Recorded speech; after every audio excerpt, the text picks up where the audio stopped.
Okay everybody, how we doing? At last, I finally managed to finish my Call of Duty Rage and Fails compilation.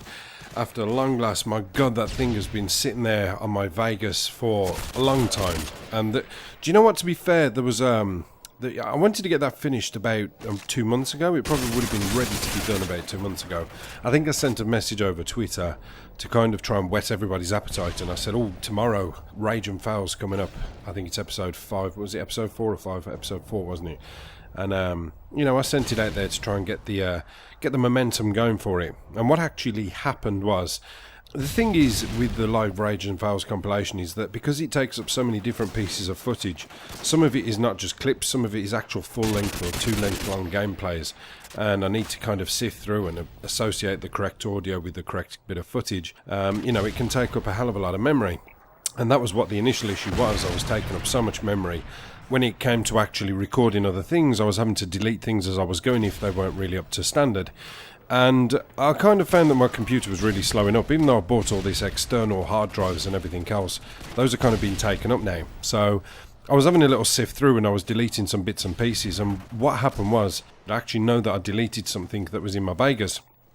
And when you load up Vegas, see, I know there's probably another way around this. I know some people, when they're doing montages and things like that, things that take up a lot of memory, they tend to render it as they go. With me, I never really do that because I think it might corrupt the standard and quality of it at the end, I suppose. So I tend to keep it as a raw file and then just do one whole big render at the end.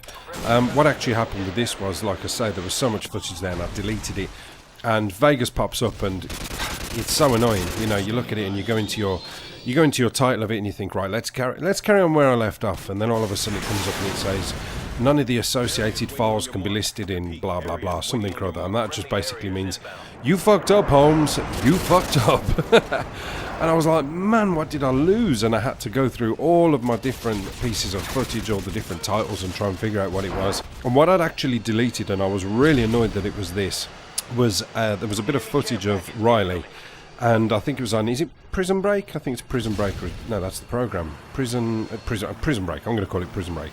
It was Prison Break on Ghost, and you know the tower where everybody camps? There was a piece of footage of me walking underneath, and I died. It was like, whoa, what was that? And when it showed the kill cam back, it was actually Riley, and he did this kind of kamikaze thing where he jumped out from the roof and landed on me and bit me and killed me. And it was like, have you ever seen that film Desperado with Antonio Banderas, the Quentin Tarantino film?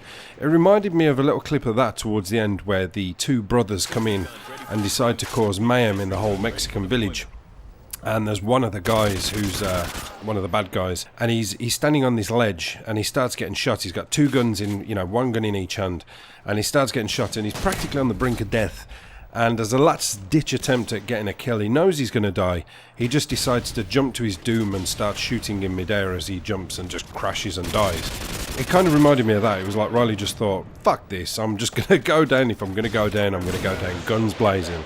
And that's what he did. He won. So yeah, I kind of deleted that bit of footage, and I wasn't very impressed about that because it was a real good standard bit of footage. So hey, I had to go back in and get all my bits and pieces and start again, which was very, very annoying, to say the least. And something like that can really knock the wind out of your sails. I mean, I've done that before with various other videos, that I've started doing and I've come back to, and I've ended up deleting what I wanted to use, or the bit of footage that I wanted to use, or the audio that I wanted to use. And with that, if it's just one whole standard commentary, you can kind of pick your feet up and start again. When it's a whole montage of things and you've got to start from scratch and start doing everything all over again, it really, really can knock you back. And it can almost, if you plan a day of doing good things that day with regards to your YouTube channel, it can almost knock you back from that day and the next, where you think, I cannot be bothered to go back and do all that again. And in fact, I was going to do a commentary about this, but that can kiss my ass as well, because I simply haven't got the time or patience to get back on and do it. That's just me. I just haven't got the time and patience to pull myself up that way. I'm a little bit weak in that respect, and I need to buck my ideas up. But yeah, I finally got it done and I was happy, and you know, everybody seemed to like it. The feedback I got was good, so that's kind of encouraging for me to do another one in the near future. It seems to still go down well, and I'm happy about that, because at the moment Titanfall's the big thing now. You know, I haven't got my copy. I was going to get it for the PC, but I am actually going to really take a gamble. I'm a gambling man by nature, and I'm going to take a bit of a gamble and I'm going to try it on the Xbox 360. Now that may be a real big, I don't know, that may be a real big risk, I think, because like I say, it's made by another developer. But I've been kind of watching a lot of footage over the course of the last couple of days, and it seems as if everybody's having a real good time, you know, and I want to be part of that. I want to be part of that good time.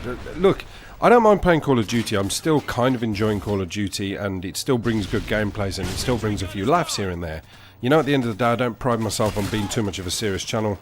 My channel's more about entertainment, and I'm happy with that. But at the same time, I want to get back in the competitive spirit of something a bit new and a bit fresh. So that's what I'll be heading towards, hopefully. So yeah, I'm going to hold out for the Xbox 360 version, take the big plunge, take the big risk, and I'll either get my fingers burnt or my palms will be crossed with gold, and it'll be a good day. So we'll have to wait and see. But yeah, I'm glad you all enjoyed, well, I'm glad most of you enjoyed the Rage and Fails compilation. It's just a relief to get it off my hard drive. Now I can go through, I can delete all those bits and pieces, and I don't have to worry about what I'm deleting at the same time. Because like I say, the problem with that Riley thing was I didn't list it down as Riley. When you're sometimes going through and you're trying to rush before your next game starts and you want to title something, you can just title it a good gameplay, or this was funny, or something like that, or maybe put your score down, 39 for 1. And you completely forget that in the midst of that, somewhere down the line, there was something funny that happened. And if you look at it and think, oh, it was a 39 for 1, I'll just get rid of that. Then you've lost your gameplay, then you've lost your Vegas. Holy shit, then you've lost your temper. Apocalypse done.